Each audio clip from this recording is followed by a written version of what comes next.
చేతులూపి నాయకుడు కాలే. 140 కోట్ల ప్రజల హృదయాల్లో చోటు ఊరికే దక్కలే. ఒళ్ళు వంచి చెమట వడిపి ఫలితాలు ప్రజల ముందు ఆవిష్కరించబడ్డాయి. కాబట్టే ఇవాళ 140 కోట్ల ప్రజలు కశ్మీర్ నుంచి మొదలుపెట్టి కన్యాకుమారి వరకు, ఇలా అరుణాచల్ ప్రదేశ్ నుంచి మొదలుపెట్టి కచ్ వరకు సంస్కృతులు వేరు కావచ్చు, భాషలు వేరు కావచ్చు, ప్రాంతాలు వేరు కావచ్చు, కానీ ఒకటే నినాదం మోడీ మోడీ మోడీ.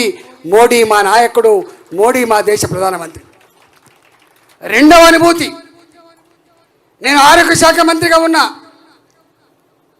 దేశం అట్టుడుతూ ఉంది, దేశం అంతా ఆందోళన పడుతూ ఉంది. చైనా మొట్టమొదటి ఎఫెక్టెడ్ దేశం. 30 రోజులలో 1000 పడకల హాస్పిటల్ నిర్మించింది. అమెరికా విలువలాడుతూ ఉంది, అంత గొప్ప దేశం. అక్కడే ఆక్సిజన్ లేదట, అక్కడే నీకు వెంటిలేటర్ లేవట, డాక్టర్లు లేరట, నర్సులు అక్కడ 3 రోజుల పాటు 4 రోజుల పాటు కుటుంబాన్ని వదిలిపెట్టి, చిన్న పిల్లలు వదిలిపెట్టి ట్రీట్మెంట్ ఇస్తున్నా కూడా ఒక నర్సు పెట్టింది. నేను నా సొంత కూతురు చిన్న పాప, ఆమెకు పాలివ్వలేకపోతున్నా, నేను శవాల గుట్టలో ఇక్కడ కన్నీళ్ళతో బిక్కుబిక్కుమంటూ ట్రీట్మెంట్ ఇస్తున్నా అని చెప్పి ఆమె ట్వీట్ చేసింది. అలాంటి సందర్భంలో బ్రిటన్ ప్రధానమంత్రి ఏడ్చిండు, ఇరాన్ ప్రధానమంత్రి ఏడ్చి, ఇవాళ ఉన్నటువంటి అధ్యక్షుడు ఏడ్చిండు. ఓ దేవుడా కాపాడమని చెప్పి మొరబెట్టుకున్నారు. ఈ రోగం భారతదేశానికి వస్తే శవాల గుట్టలైతే అని చెప్పి భయపెట్టించిండ్రు బయటి వాళ్ళు. కానీ మోడీ గారు మాత్రం భయపడలే, మోడీ గారు మాత్రం కన్నీళ్ళు కాల్చలే. ఇప్పుడున్న ఈ పరిస్థితులలో ప్రజానీకానికి ధైర్యం ఇవ్వడమే ఇప్పుడున్న మందని చెప్పి దేశ ప్రజానీకానికి ధైర్యాన్ని ఇచ్చిన మహనీయుడు నరేంద్ర మోడీ గారు. ఆనాడు ఇవాళ మన కిషన్ రెడ్డి గారు చెప్పిన స్కీమ్ 81 కోట్ల మందికి, 81 కోట్ల మందికి, ప్రతి మనిషికి ఈ ప్రాంతం ఆ ప్రాంతం అని తేడా లేకుండా, ఈ మనిషి ఆ మనిషి అని తేడా లేకుండా 5 కిలోల చొప్పున బియ్యం ఇచ్చి కడుపు నిండా అన్నం పెట్టడమే కాదు, ఈ రోగం ఎఫెక్ట్ ఇంకో 5 ఏళ్ళు ఉంటుందో 10 ఏళ్ళు ఉంటుందో అని చెప్పి 2029 వరకు 5 కిలోల బియ్యం చొప్పునిచ్చి మానవత్వాన్ని చాటుకున్న మహనీయుడు నరేంద్ర మోడీ గారు. ఇవాళ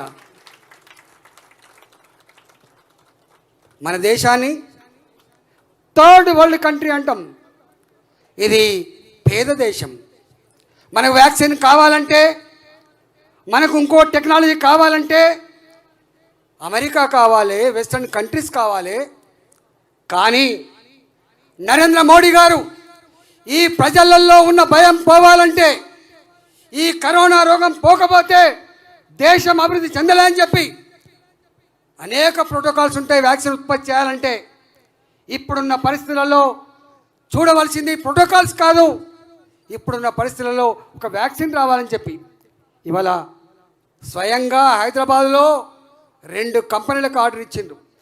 బాజాప్తా భారత ట్రెజరీ నుంచి వెళ్ళి చెక్కులు ఇచ్చి, అడ్వాన్సులు ఇచ్చి, ఇంత గొప్ప వ్యాక్సిన్ ప్రోగ్రామ్కి సామాన్యులు రీసెర్చ్ చేయలేరు, సామాన్యులు ఉత్పత్తి చేయలేరని చెప్పి ఇవాళ బాజాప్తా ప్రభుత్వ పరంగా ఉన్న డబ్బులు ఇచ్చి వ్యాక్సిన్ ఉత్పత్తి చేసి, ఇంతకుముందు వారు చెప్పినట్టుగా 1, 2, 3 కాదు డోసులు ఇచ్చింది, ప్రపంచానికి వ్యాక్సిన్ ఇచ్చి ప్రపంచ ప్రజానీకాన్ని ఆదుకున్న దేశం భారతదేశం. వారు ప్రపంచం తిరుగుతూ ఉంటే ఒకరోజు నేను చూసిన కల్లారా, ఒక దేశ ప్రధానమంత్రి ప్రెసిడెంట్ ఆయన మోడీ గారు కాళ్ళ మీద పడి వేడుకున్నాడు, నువ్వు నా దేశాన్ని రక్షించినవే అని చెప్పి వ్యాక్సిన్ ఇచ్చి. అది భారత్. ఇవాళ make in India, made in India. Research లేకపోతే డెవలప్మెంట్ లేదు. రీసెర్చ్కు ప్రోత్సహించాలి. మేధా సంపత్తికి కొదవలేని దేశం భారతదేశం. మన మేధాశక్తి పరాయి దేశాలలో ఉడిగం చేస్తూ ఉంది, పరాయి దేశంలోనికి ఉపయోగపడుతూ ఉందని చెప్పి ఇవాళ స్టార్టప్లకి ఊతమిచ్చి లక్షల కోట్ల రూపాయలు కేటాయించి ఇవాళ make in India, made in India. దాని ఫలితం మన ఆపరేషన్ సింధూర్లో తెలిసొచ్చింది ప్రపంచానికి ఒక బ్రహ్మోస్ రూపంలో. మీకు తెలుసు అనేక రకాల స్కీములు ఇవాళ మాట్లాడే మాటలు. ఇంతకుముందు మా సీతారామనాయక్ గారు చెప్పిండ్రు 54 సంవత్సరాల చరిత్ర మీది. కానీ ఏముంది గర్వకారణం? ఇంతకుముందు మా కిషన్ రెడ్డి గారు చెప్పినట్టుగా ఒక స్పెక్ట్రమ్ స్కామ్, ఒక బోఫర్ స్కామ్, ఒక 2G స్కామ్, ఒక కోల్ స్కామ్, ఒక హౌసింగ్ స్కామ్, ఒక కామన్వెల్త్ గేమ్ స్కామ్. సొంత మంత్రులే జైళ్ళల్లో ఉన్న నికృష్టమైన పరిస్థితికి నిదర్శనం. ఆ చరిత్రకి రూపశిల్పులు కాంగ్రెస్ పార్టీ. అవునా కాదా మీరు చెప్పండి.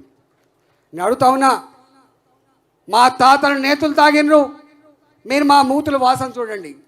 స్వతంత్ర సంగ్రామంలో భారత జాతి నిలబడి కొట్లాడింది. నీవు మాత్రమే కారణం కాసుమా దాన్ని సొమ్ము చేసుకునే ప్రయత్నం చేసినావు. ఇంకా చాలా ఉన్నాయి. నెహ్రూ నుంచి మొదలు పెడితేనే స్కాములు మొదలని చెప్పి పెద్ద బుక్ ఉన్నది. మొట్టమొదటి స్కామ్ జీబులు కొనుక్కోలే స్కామ్, మిలిటరీ జీబులు కొనుక్కునే స్కామ్. ఏం చెప్తాం? అందుకనే మీ చరిత్ర స్కాముల చరిత్ర, మా చరిత్ర తెలంగాణ. భారత జాతి తలక ఎత్తుకొని ఏ దేశంలో ఉన్నా కూడా ఆమె ఇండియన్ అని చెప్పగలిగే ధైర్యాన్ని ఇచ్చిన వ్యక్తి, ఆత్మగౌరవ బావుట ఎగిరేసిన వ్యక్తి నరేంద్ర మోడీ గారు. అవునా కాదా ఆలోచన చేయమని చెప్పుకోతున్నాను. నేను డెవలప్మెంట్ గురించి చెప్తే ఓడవదు. నేను బాధ ఎక్కడైతే అంటే 14 సంవత్సరాలు తెలంగాణ ఉద్యమంలో నేనున్నా. కిషన్ రెడ్డి గారు తెలుసు, వారు భారతీయ జనతా పార్టీ ఫ్లోర్ లీడర్గా ఉన్నారు. నేను ఇక్కడ ఫ్లోర్ లీడర్గా ఉన్నా. మా అక్క కూడా ఉంది అక్కడ. అప్పుడు కొట్లాడినాం మేము 18 గంటలు. ఏ రాత్రి ఎక్కడ తింటామో, ఏ రాత్రి ఎక్కడ పడుకుంటామో, ఒక్కొక్క రోజు 16 సభలు అడ్రస్ చేస్తూ ఉంటే చెమట కక్కుంటా తెలంగాణ రాష్ట్రాన్ని సాధించుకున్నాం. నీళ్ళ కోసం, నిధుల కోసం, ఉద్యోగాల కోసం సాధించుకున్నాం మేము. తెలంగాణ బలిదానంతో వచ్చిన తెలంగాణ ఉత్తగా రాలే. ఇవాళ రేవంత్ రెడ్డి గారు అంటున్నారు, ఆయన ఏదేదో మాట్లాడుతున్నాడు. ఇవాళ నీవు మాట్లాడిన మాటలు ముఖ్యమంత్రి గారు తెలంగాణ ప్రజల ఆత్మస్థైర్యం దెబ్బతిన్నది. తెలంగాణ ప్రజలు ఏ సెంటిమెంట్తో, ఏ ఆత్మగౌరవంతో బతికేవాళ్ళో, ధైర్యంతో బతికేవాళ్ళో ఇవాళ ఆ ఆత్మగౌరవాన్ని కథం పట్టించిన రేవంత్ రెడ్డి. నేను కూడా ఆర్థిక మంత్రిగా పనిచేసిన. భారతీయ జనతా పార్టీ ప్రాజెక్టులకు వ్యతిరేకం కాదు, భారతీయ జనతా పార్టీ అభివృద్ధికి వ్యతిరేకం కాదు. నేను మోడీ గారు ఒక మాట కూర్చేదాచుకున్న ఈ సందర్భంలో వారు స్వయంగా నీతి ఆయోగ్ మొట్టమొదటి సభలో ఉన్న మాట ఏంటంటే, అందరూ రాష్ట్రాల ముఖ్యమంత్రులు ఉన్నారు. ఆ ముఖ్యమంత్రి సమావేశంలో నాకు ఏ రాష్ట్రంలో ఏ పార్టీ అధికారంలో ఉందో అవసరం లేని సబ్జెక్టు, నాకు అవసరమైన సబ్జెక్టు అన్ని రాష్ట్రాలు కూడా అభివృద్ధి చెందాలనే కాన్సెప్టు. వారి మాటలు చెప్పాలంటే రాష్ట్రాల అభివృద్ధిలోనే దేశ అభివృద్ధి ముడిపడి ఉందని చెప్పిన మానీయుడు నరేంద్ర మోడీ గారు. గుర్తుపెట్టుకోండి. ఆనాడు అహంకారంతో, కేసీఆర్ అహంకారంతో ఏ ముఖం పెట్టుకొని తెలంగాణకు వస్తారని చెప్పి పోస్టర్లు వేసిండు. ఆనాడు ఒకనాడేమో అదే మనిషి అదే నోరుతో మాట్లాడిన మాట ఏంటంటే పెద్ద విజనరీ.